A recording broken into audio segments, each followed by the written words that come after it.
तो डॉक्टर बोलता है कि तुमने बहुत देर कर दी। बोलते हैं ना, अरे थोड़ा समय से ले आते तो शायद जान बच जाती। या फिर कई बार डॉक्टर ये बोलता है तुमने बहुत सही किया, बिल्कुल सही समय पे ले आए तो इसलिए इसकी जान बच गई। आपका केस कौन सा है? गिनती से महीनों को अपनी उंगलियों में गिन सकते हो एक हाथ में ठीक है ना। गिनती से सर 1 2 3 महीने भी पूरे नहीं पड़े सर। अब तो हम लोगों को तैयारी बहुत तेजी से कर लेनी चाहिए, क्योंकि 75 डेज में हम लोगों ने पूरा चैलेंज लिया है, तो हम लोग उसको अच्छे से निभाएंगे भी तो सही। एक बात बताओ यार, आपने कभी सुना है कोई बहुत ही क्रिटिकल कंडीशन में कोई हॉस्पिटल जब जाता है, एडमिट होता है, आप तो फ्यूचर डॉक्टर्स हो, ये चीजें आप फेस करने वाले हो, कोई एकदम से इमरजेंसी में आता है तो क्या होता है? या तो डॉक्टर बोलता है कि तुमने बहुत देर कर दी। बोलते हैं ना, अरे थोड़ा समय से ले आते तो शायद जान बच जाती। या फिर कई बार डॉक्टर ये बोलता है तुमने बहुत सही किया, बिल्कुल सही समय पे ले आए तो इसलिए इसकी जान बच गई। आपका केस कौन सा है? आपका केस है आप बिल्कुल सही समय पे आए हो, अभी भी समय बचा है। पर एक चीज याद रखना, जब ऐसे पेशेंट आता है ना तो उसको अंडर ऑब्जर्वेशन रखा जाता है, सीधा आईसीयू में डाला जाता है।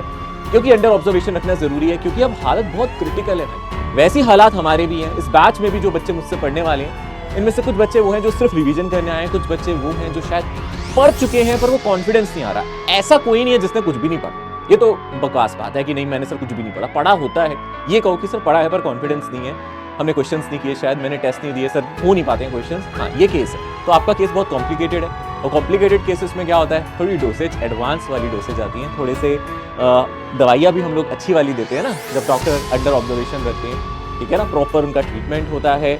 फिर बहुत सारी प्रिकॉशंस लेनी पड़ती हैं, बहुत सारी चीज़ों का ध्यान रखना पड़ता है। तो ऐसे ही ध्यान आप लोगों का भी मैं रखूंगा, क्योंकि मुझे पता है अब आपका केस भैया कॉम्प्लिकेटेड है, टाइम बहुत लिमिटेड सा है ना।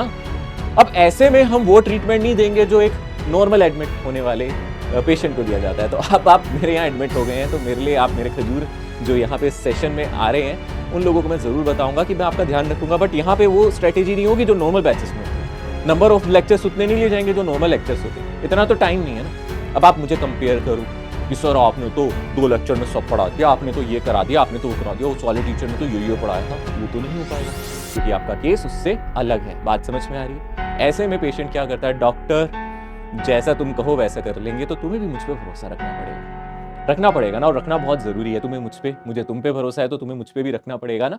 तो मैं अपने खजूरों पे पूरा ट्रस्ट करता हूँ भाई। जो मेरे खजूर हैं यहाँ सेशन में जो भी अटेंड कर रहे होंगे उनको मुझे पूरा ट्रस्ट है। पर आपको भी ट्रस्ट दिखाना होगा कि जो सर कह रहे हैं, जो सर बोल रहे हैं, उनकी बातों को बहुत ध्यान से सुने, उनकी बातों में गहराई है, वो कह रहे हैं कि ये कर जा तो ये कर जा। क्योंकि इतना समय नहीं है कि सर सब बिल्कुल डेप्थ में ले जाके सारी चीजें पढ़ाएं, पर जो पढ़ाएंगे वो मैं अच्छे से करूंगा। सर जो क्वेश्चन करने के लिए कहेंगे मैं अच्छे से करूंगा, सारी चीजों को निभाऊंगा। बात सही है?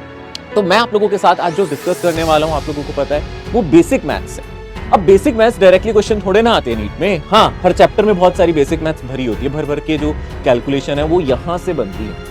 अब उनकी डेफिनेशन, उनकी जो कैलकुलेशन की जो डेफिनेशंस वगैरह हैं, या फिर इस चैप्टर में मतलब बेसिकली जो डेफिनेशंस वगैरह हैं, वो इतनी इंपॉर्टेंट नहीं है, रेलेवेंट नहीं है। मैथड बहुत इंपॉर्टेंट है कि आप कैलकुलेशन को कैसे छोटा कर सकते हैं। जो किसी लेक्चर में कैलकुलेशन में फंस गए तो उसको कैसे आराम से कर सकते हैं, कौन कौन सी कैलकुलेशन हम फेस करने वाले हैं, मैं उनसे इधर उधर आपको बिल्कुल नहीं ले जाऊंगा। बहुत ऐसी चीजें कराऊंगा जो स्ट्रेट फॉरवर्ड हैं, जो काम आएंगी। मैं आपको पीएचडी नहीं कराने वाला भाई इसमें। मुझे नहीं पता आपने इससे पहले कहाँ से पढ़ा, कैसे पढ़ा, कितने बेसिक मैथमेटिकल टूल पढ़े, बट मुझे पता है उनमें से आपको कोई खास याद नहीं है। ये रीजन यही है कि आप यहाँ पे हो। तो मैं आपको इतना कुछ नहीं पढ़ा दूंगा जो आपको याद ही ना रहे, उतना कुछ पढ़ाऊंगा जो आपके एग्जाम में आए, जो आपको